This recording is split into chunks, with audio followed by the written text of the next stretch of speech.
Nós vamos começar a conversar hoje uma nova série de mensagens sobre vícios e virtudes. Na verdade, a gente ainda está debaixo daquele tema maior, simples assim, né? Que vira história. Né, Osni? Das nossas reuniões de conselho. Mas simples assim. A gente está trabalhando esse ano com esse tema maior. E determinados períodos a gente especifica isso um pouco. Então, nesse período agora que nós vamos iniciar essa nova série, nós vamos trabalhar com vícios e virtudes. Trabalhando a ideia de vícios, pensando no seguinte, que vício ligado àquelas práticas ou tendências da nossa velha vida. Porque vício, a definição tem a ver com defeito, imperfeição, mau hábito, costume adquirido. Então nós vamos linkar a ideia do vício àquelas práticas, atitudes, intenções da velha vida, da vida sem Cristo. E vamos trabalhar a virtude, que tem a ver como disposição na definição, né, constante do Espírito que nos conduz a exercer o bem e evitar o mal. Vamos trabalhar a virtude dentro da ideia daquilo que nós adquirimos quando a graça de Deus nos alcança, na nova vida que nós recebemos em Cristo. Amém? Tudo bem? E hoje, nessa primeira mensagem da série, nós vamos falar sobre compreendendo a graça. Pelo seguinte, porque falar de vícios e virtudes, falar de atitude, comportamento, a gente corre o risco de entrar aqui num discurso moralista, né, dizendo pode, não pode, está errado, está certo, aí você exclui pessoas, você fere pessoas, é meio complexo. Então não dá para a gente entrar nesse tema sem antes falar da graça e entender de forma bem clara o que significa essa graça que nos alcançou, que nós recebemos. O texto que nós vamos usar como base, como ponto de partida hoje, é Efésios 4, de 17 a 25. Você pode até abrir a sua Bíblia e acompanhar, mas eu vou fazer uma leitura na versão contemporânea, a mensagem. É uma versão bem interessante, e aí vocês vão entender por que é interessante. Presta atenção. Diz assim, Efésios 4, de 17 a 25. É por esta razão que insisto, e tenho todo o apoio de Deus, em que jamais sigam a multidão, a massa ignorante, que não tem nada na cabeça. Eles tanto se recusam a se relacionar com Deus, que perderam o contato não apenas com Ele, mas com a própria realidade. Não conseguem mais pensar direito, parecem uns zumbis, são obcecados por sexo e viciados em todo tipo de perversão. Mas isso não é vida, gente. Vocês aprenderam de Cristo. Acho que aprenderam direito, que foram bem instruídos na verdade, exatamente como a temos em Jesus. A desculpa da ignorância não vale mais. Tudo, e quero dizer tudo mesmo, que está ligado àquele velho estilo de vida, tem que ser abandonado.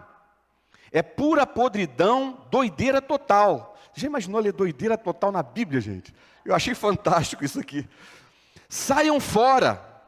Agora é hora de ter um estilo de vida totalmente novo, zerado. Uma vida planejada por Deus, renovada a partir de dentro. Uma vida que muda para melhor a conduta de vocês e faz o caráter de Deus tornar-se realidade em nossa vida. Essa nova vida traz mudança. Amém? Até aí. Depois você confere lá, você vai ver que vai bater com a tua versão. A linguagem só que muda, tá, gente? Essa semana eu li uma frase interessante que é atribuída ao Zé Bruno, né, da banda Resgate, que diz assim: na lei, pago pelo que nunca vou ter. Na graça, tenho o que nunca poderei pagar. Achei essa frase fantástica, porque ela traduz bem essa ideia de você viver debaixo do jugo da lei e debaixo do jugo da graça. Porque no jugo da lei são impostas tantas práticas e rituais que mesmo você praticando todos eles de forma fiel, você chega ao final e à conclusão de que você não conseguiu o que almejava conseguir. Ou seja, não é possível resolver o problema do pecado na nossa vida cumprindo a lei. Não é possível. É impossível. Agora, da mesma forma, a graça se coloca dessa forma. Como na graça eu tenho o que nunca poderei pagar. Nunca. Não há o que eu possa fazer. Se eu me entregar para ser um mártir, isso não paga. Isso não paga o efeito da graça sobre a minha vida. Amém? Isso está claro para você? Então a graça é algo que é um favor imerecido de Deus, como a gente sempre define, mas que não exige nada. Mas uma coisa que nós queremos enfatizar nessa manhã é que mesmo a graça não exigindo nada, ela provoca mudanças. Tá certo? Ela não exige nada, mas ela provoca mudanças. A mesma graça que muda o meu status enquanto ser humano, de pecador para pecador perdoado, de filho das trevas para filho da luz, de filho do diabo para filho de Deus, afeta também a minha forma de viver. Entende? Ela não só muda o meu status, agora você era isso e se tornou aquilo e acabou. Ela afeta a minha conduta, ela influencia. É impossível ser alcançado pela graça sem que isso não influencie o meu comportamento, a minha forma de ser e a minha forma de agir. A gente vive algumas ideias exageradas a respeito da graça, que Dietrich Bonhoeffer chama de a graça barata, que é aquela graça que perdoa o pecado, né? Que resolve o problema do pecado, mas não resolve o problema do pecador. Então, eu fui salvo, a graça me alcançou. Então eu vivo do jeito que eu quero agora. A palavra de Deus, o Evangelho, não dá margem para esse tipo de pensamento. Quer olhar comigo? João 3, 9 e 10, Evangelho de João, capítulo 3, 9 e 10. É Evangelho? Não é Evangelho. 1 João. 1 João, tá bom? Eu escrevi errado. Os que foram concebidos e trazidos à vida por Deus, não fazem do pecado uma prática. Como poderiam? A semente de Deus está no íntimo do seu ser, fazendo deles o que são. Não é da natureza dos nascidos de Deus praticar e ostentar o pecado. Vou dizer como diferenciar entre os filhos de Deus e os filhos do diabo. Quem não pratica justiça não é de Deus. Tampouco quem não ama seu irmão. Simples assim. A vida anterior a Cristo, irmãos, é uma vida marcada e caracterizada por vícios. São tendências da nossa natureza humana, caída, pecaminosa. E a vida com Cristo traz a possibilidade de virtudes começarem a substituir esses vícios. É claro que é uma luta que se encerrará na glória. Paulo diz isso. Paulo, sendo um instrumento de Deus para deixar para a gente grande parte das Escrituras, ele diz: o bem que eu quero eu não faço, mas o mal que eu detesto está sempre diante de mim. Quer dizer, ele mostra que há uma luta grande, uma batalha sendo travada, né? Não vamos fazer como um colega meu, uma vez que ele estava com uma listinha, achei estranho aquela lista, tinha uns quase 30 itens e tal. Aí ele pegou, eu falei: o que é isso aí? Ele falou assim: são os meus pecados, só faltam 10. Eu falei: nossa, tu vai ficar santo, vai ser arrebatado, né? Porque é claro que nós precisamos lutar contra o pecado. É claro que algumas situações de pecado da nossa vida vão parar, vão cessar. Mas existem algumas com as quais nós vamos lutar, gente. E isso não te torna menos filho de Deus. Não te torna. Mas eu preciso entender, o que eu não posso é descansar e entender assim, que a graça então faz isso, então deixa ele ali, o pecadinho. Cuti, não deixa, não faz isso. Porque a graça, ela nos provoca, ela nos empurra, ela nos impulsiona a mudar de atitude. Porque a graça nos traz para perto do Senhor. Esse praticar a justiça aqui, né, que a gente falou, e essa modelagem do caráter, a partir do caráter de Jesus, é um processo natural na vida de alguém que foi alcançado pela graça. Jesus falou assim que pelo fruto você conhece a árvore. Se a graça alcança as características, o trejeito, as ideias, as intenções, as atitudes daquela pessoa começam a ser atitudes semelhantes à de Cristo. Não muda 100%, como já falamos, completamente de uma hora para outra, não há nada instantâneo assim, mas você começa a ver os sinais. Agora, se eu chego para você, eu digo, a graça me alcançou e nada muda na minha vida, eu continuo numa vida dissoluta, ela não me alcançou. Eu ouvi a respeito dela, eu li a respeito dela, ela me agrada, convivo com ela, falo dela, mas ela não me encontrou, ela não entrou na minha vida e não me transformou. Porque a graça recebida, ela potencializa o desejo no coração daqueles que sabem que nunca poderão pagar, de forma alguma, o que receberam, mas que querem viver de formas a agradar aquele que o amou e concedeu graça. Percebe a diferença? Não é imposto. O texto de Efésios que nós lemos chama a nossa atenção para essa questão. Mudou por dentro, mudou por fora. Não adianta eu falar mudou por dentro, mas aqui fora não muda nada. O texto de Efésios chama a nossa atenção para isso. Repetindo, né, o verso 23 e 24 diz: tudo que está ligado à velha vida deve ser abandonado. Agora é hora de ter um estilo de vida totalmente novo. Uma vida planejada por Deus, renovada a partir de dentro. Uma vida que muda para melhor a conduta de vocês e faz o caráter de Deus tornar-se realidade na nossa vida. Então deve ficar claro para a gente nessa manhã que o objetivo último da graça de Deus manifestada não é apenas a absolvição. Não é só absolver. Mas principalmente transformar. Quando se experimenta essa absolvição que vem da graça, experimenta-se sim algo que não é possível para o homem. Você concorda? Não é possível nós nos auto-justificarmos. Só que não para aí. Na verdade, esse ato de Deus abre a janela da possibilidade de transformação dessa pessoa alcançada pela graça. Sabe como nós podemos entender a graça? Como sendo o meio de Deus trazer o homem para perto. Para que a transformação planejada por Ele aconteça na nossa vida. Isso está claro para a gente, irmãos? Então deve ficar claro também que a mudança de comportamento, ela não é pré-requisito para obter graça, viu, gente? Aí eu faço as coisas certinho, aí a graça vem. Não é. Isso não é evangelho.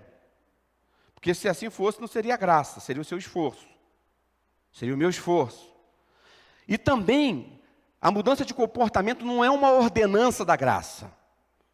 Né? A graça não chega ordenando, muda. Porque senão deixaria de ter graça. Não é graça. E também não é uma forma de retribuição. Aí eu vou mudar para dizer para Jesus que eu gostei do que Ele fez comigo. Né? Ele é tão bonzinho, então eu vou fazer alguma coisa boazinha para Ele também. Não, não é isso.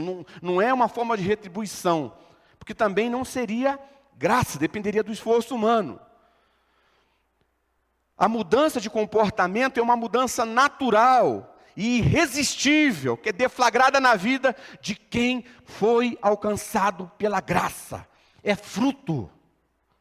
Percebe? É fruto. Na minha vida, precisa haver fruto de que eu sou alguém alcançado pela graça. Caso contrário, eu posso ser presbiteriano, batista, assembleano, católico romano, qualquer coisa.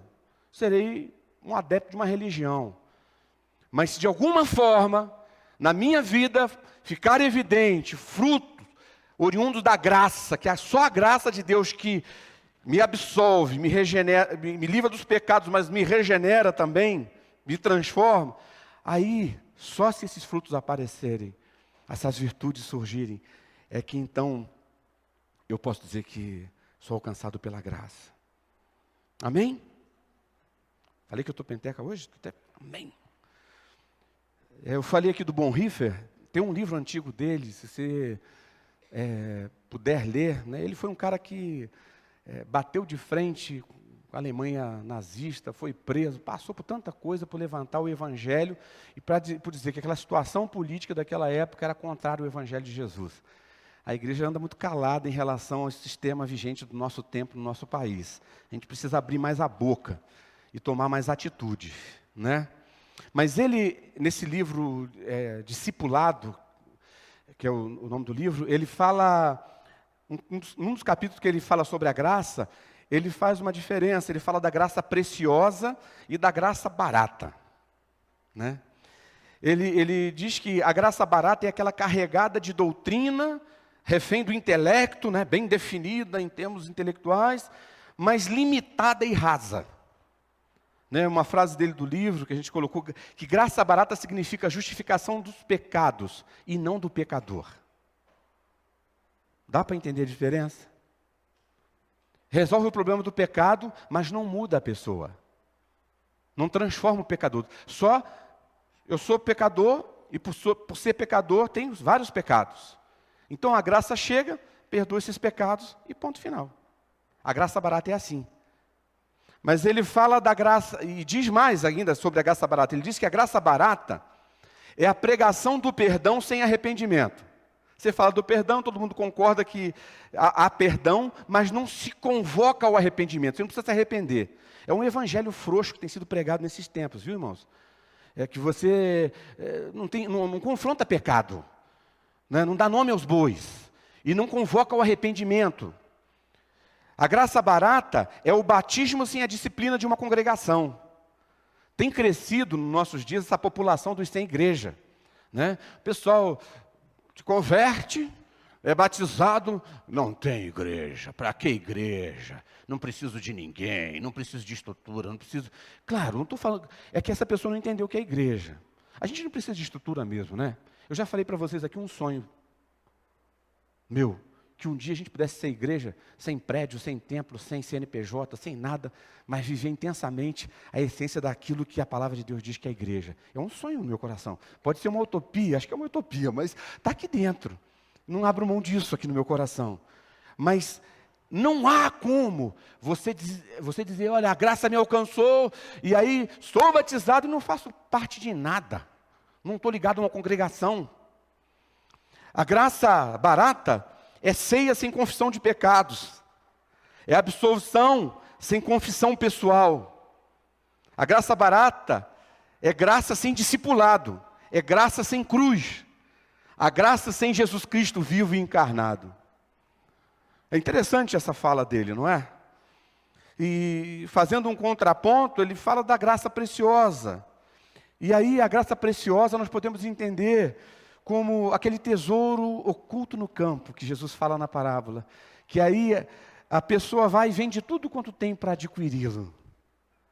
Então na graça, a graça é o tesouro, que é colocado ali, mas quando eu vou em direção à graça, algumas coisas vão acontecendo, a transformação vai acontecendo.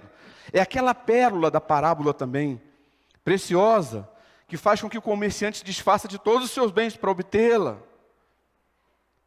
A graça preciosa é o governo de Cristo,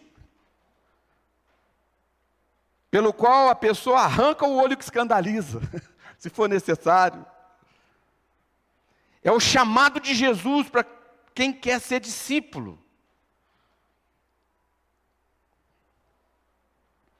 Essa graça é preciosa, irmãos, porque ela chama o discipulado. Graça, qualquer coisa que você ouvir sobre graça, que você não possa identificar como um chamado a seguir a Jesus, um discipulado, pula fora desse barco. É graça barata. Não é a graça do Evangelho. Ela é graça por chamar ao discipulado. E é preciosa por chamar ao discipulado de Jesus Cristo. Ela é preciosa porque custa a vida do homem. Não é assim que nós morremos em Cristo? E é graça porque dá vida. Aí é a vida de Cristo. Ela é preciosa porque condena o pecado. Mas é graça porque justifica o pecador. É isso que precisa ficar claro para nós. Então grava no teu coração, a graça é o favor de Deus que nos conduz ao discipulado. Amém? Se amém, está um sussurro já. Será que é sinal de sono? Né? Eu falei que hoje eu estou penteca, gente. Vocês têm que estar penteca comigo também, amém? Então tá bom, está melhorando. Efésios, estamos quase terminando aqui. Efésios 4, 13 e 15 diz: até que todos alcancemos a unidade da fé e do conhecimento do Filho de Deus e cheguemos à maturidade, atingindo a medida da plenitude de Cristo. O propósito é que não sejamos mais como crianças levados de um lado para o outro pelas ondas, nem jogados para cá e para lá, por todo o vento de doutrina e pela astúcia e esperteza dos homens que induzem ao erro. Antes, seguindo a verdade em amor, cresçamos em tudo naquele que é a cabeça, Cristo.